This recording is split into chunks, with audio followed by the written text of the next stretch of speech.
So everybody online says that Southeast Asia is just so cheap, but there are levels to this game, and when it comes to the comparison between Cambodia and Thailand, most people only look at one thing, the headline price. They'll tell you one country is way cheaper than the other without actually explaining what you get for your money. So in this video, I'll be comparing the real cost of living for Cambodia versus Thailand.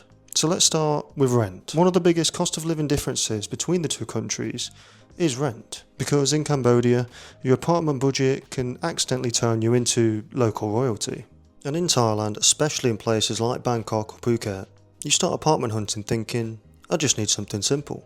And then 5 minutes later you're looking at a 25 square meter condo next to 7-Eleven for $700 a month. But meanwhile in Cambodia, especially in places like Siem Reap, you can still find affordable apartments for $200 to $300 that come with a huge room, balcony, a brand new couch that nobody's even sat on yet, and a shower powerful enough to remove tattoos. Plus the funniest part is how quickly your standards change. In Thailand you'll be saying, wow, this place has air conditioning and a window? Incredible. But in Cambodia it's more saying something like, honestly I need a pool, gym, 2 bedrooms, strong Wi-Fi, and maybe even a rooftop sunset area for spiritual growth. And it's worth mentioning in Thailand utilities are usually more predictable, but in Cambodia every time you turn the AC on you can literally hear your wallet whisper, please bro, open a window. And as for internet speed, it's weirdly competitive now. You'll be paying $300 a month while uploading YouTube videos, faster than people in major western cities. And that goes for both countries, to be honest. Somehow the Wi-Fi is excellent while the road outside still looks like a side quest. I mean, that's literally my living example for my place here in Cambodia. They only put an actual road down a couple weeks ago. Before that, it was just a dirt road. So as for renting on which is better priced for the quality you get, I have to give this section to Cambodia. It's not just cheaper, but it's also newer and most of the time higher in actual quality too. Now on to food, where the Cambodia versus Thailand debate gets dangerous, because both countries will absolutely destroy your diet and your financial discipline, but in two completely different ways. Because Thailand food is legendary. You arrive thinking I'll eat healthy and save money, but then 3 days later you're eating mango sticky rice at midnight while holding an iced Thai tea the size of a fire extinguisher. Thailand is built for food temptation. Every street has pad thai, grilled meat and 14 different 7-Eleven toasties, as well as some mysterious dessert glowing under fluorescent lights. And honestly, Thailand might have the best convenience store game on earth. You walk into a Thai 7-Eleven for water, and you walk out with a ham cheese toastie, seaweed chips, 2 weird drinks, vitamins, a hot dog and emotional confusion. But Cambodia hits differently. In Siem Reap, food is still ridiculously affordable. If you eat like a local, you can get fried rice for $1.50, noodle soup for $1 to $2, iced coffee for $1, and a full barbecue dinner for the price of parking in Bangkok alone. And the portions in Cambodia are unpredictable. Sometimes you'll order a simple meal, and they bring enough rice to feed a construction team. So if you're eating like a local, then Cambodia wins in overall food cost. But if you want more Western meals and anything other than just local food, then Thailand wins. So it really does depend on what you're planning on eating, because from my experience I pay less in Cambodia for my food, but if I was eating more Western foods then I'd be paying quite a bit more, because that's the most expensive food and meals out here in Cambodia, that's for sure. So just to keep it simple, if you eat like a local, Cambodia wins, but if you don't, then Thailand wins. Now on to transport, where both Cambodia and Thailand will teach you a very important lesson. The traffic laws are just a suggestion. In Thailand, especially in places like Bangkok, transportation actually feels surprisingly advanced. You've got trains, subways, airport rail links, buses, ferries, motorcycle taxis, and almost anything you can think of. You can cross to the other side of the city for a couple of dollars. That's as long as you're emotionally prepared to be packed into a train like a human dumpling during rush hour. Meanwhile, Cambodia transport feels way more chaotic, but somehow less stressful at the same time. In Siem Reap, the tuk-tuk basically becomes your best friend, therapist, and unofficial tour guide. Tuk-tuk prices in Cambodia are pretty cheap too. You can get across town for just a couple dollars, while feeling like minor royalty, sitting in the back with the wind hitting your face, dramatically like you're in a travel documentary. But Thailand roads are generally smoother and more developed, while Cambodia roads are more like a surprise generator. 1 second you'll have perfect pavement, the next second you've discovered a crater large enough to contain ancient history. And fuel costs are pretty manageable in both countries, which is why so many expats eventually buy a scooter and immediately develop irrational confidence on the roads. But honestly, transport in both countries becomes part of the experience. In Western countries, commuting feels like a chore. In Cambodia and Thailand, every ride feels like this could either be a relaxing journey or the greatest story I tell all year. But just because of the overall convenience and so many options, I do have to give this transport section to Thailand. You can get a car, ride the bus or train, rent a scooter yourself, or even catch a flight to nearly any other major city in the country. I mean, you can really pick and choose your method of transport. It's not just mainly tuk-tuks or buses, which can be fun, don't get me wrong, but for the sheer variety, Thailand has to win this section, since the prices aren't too different, but the amount of options are definitely different, that's for sure. Now, coffee culture is one of the more unexpected cost of living battles, because both countries somehow turn caffeine into an entire personality. Thailand treats coffee like a national sport. At this point, Thailand has so many coffee shops you start suspecting every building is secretly serving lattes.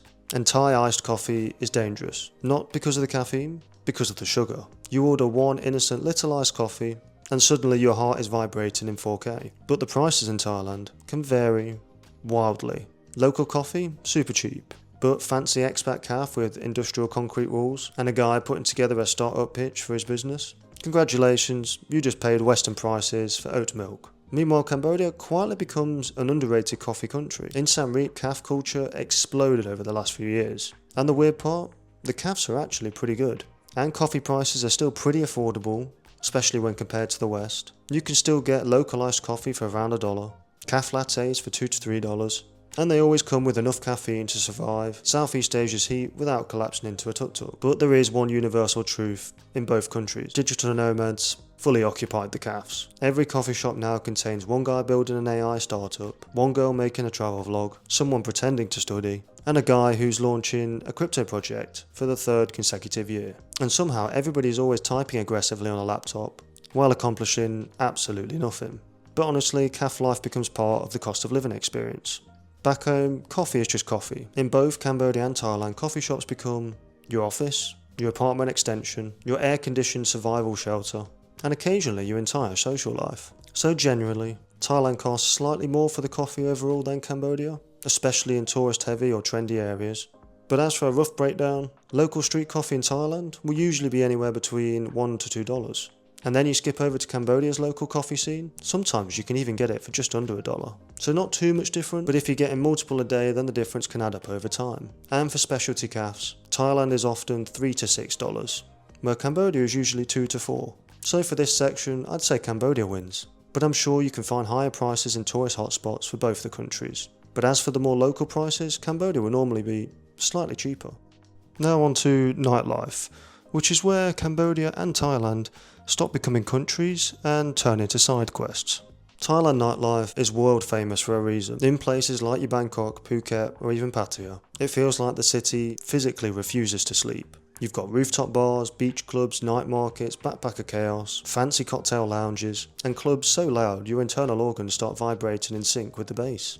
And the dangerous thing is, Thailand makes partying extremely convenient. There's always another bar, another food stall, another happy hour, and another guy saying, "Bro, trust me, this next place is amazing."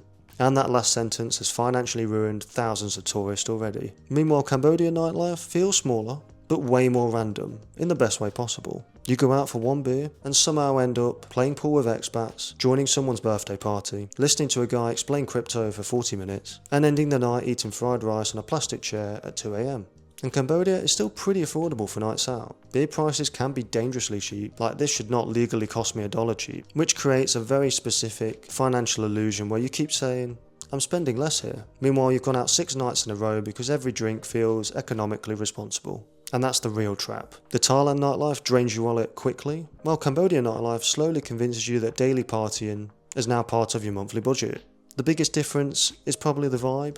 Thailand nightlife feels massive, energetic, and non-stop. Cambodian nightlife feels more personal, more chaotic, and more, how did this random Tuesday become a core memory? And Cambodia is normally cheaper for nightlife than Thailand overall, especially for the casual nights out. So honestly, Cambodia wins purely because of the value. Because in Thailand you wake up hungover and broke, but in Cambodia you still wake up hungover, but still financially optimistic. So again, just for the cost of what you can get, I have to give it to Cambodia for this round. Now we move on to the visa section, which can change a cheap tropical lifestyle to an unexpected paperwork simulator. Because nobody talks about this enough. your visa situation becomes part of your monthly budget, and sometimes even your personality. Thailand used to feel like the Wild West for expats. People were doing visa runs every few months with the confidence of professional border crossing athletes. But now Thailand is a bit stricter. You can still stay long term, but you usually need a long term visa, like the education visas, retirement, work visas, elite programs, and definitely a very committed relationship with immigration paperwork. And the cost of all that can add up fast. Meanwhile, Cambodia has historically been way more relaxed about long term stays. Cambodia's visa system sometimes feels almost suspiciously simple. You're sitting there thinking, so I can just extend this? And they're like, yeah. No problem. Honestly, half the expats in Cambodia don't even fully understand their visa situation. They just know a visa agent exists, the money disappears, and somehow they legally remain in the country. And overall, Cambodia feels easier and cheaper for long-term visa flexibility, and Thailand feels more organised, but also more structured and expensive over time. So for this section, I have to give it to Cambodia, especially since Thailand is getting stricter, and Cambodia is still probably the easiest visa process system in Southeast Asia for long-term visas. And it's not just easier, but also cheaper to stay, for more than 12 months then when compared to Thailand too, since you don't have to keep leaving the country and coming back, like you do with Thailand visas. So after comparing rent, food, transport, coffee, nightlife, and visas, which country is actually cheaper?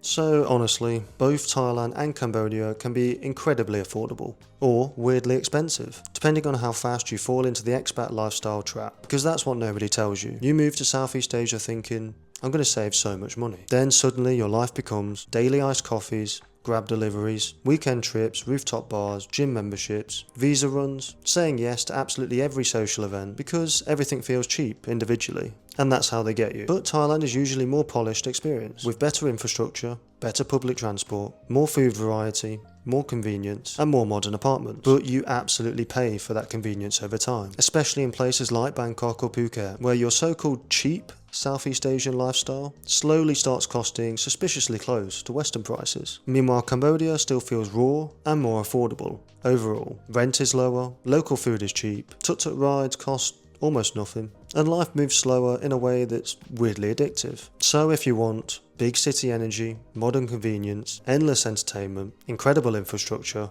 Thailand probably wins. But again, you'll have to pay for that. But if you want lower costs overall, simpler living, a smaller community vibe, and fewer financial surprises from trendy cafes and rooftop cocktail bars, then Cambodia can feel like a hidden cheat code.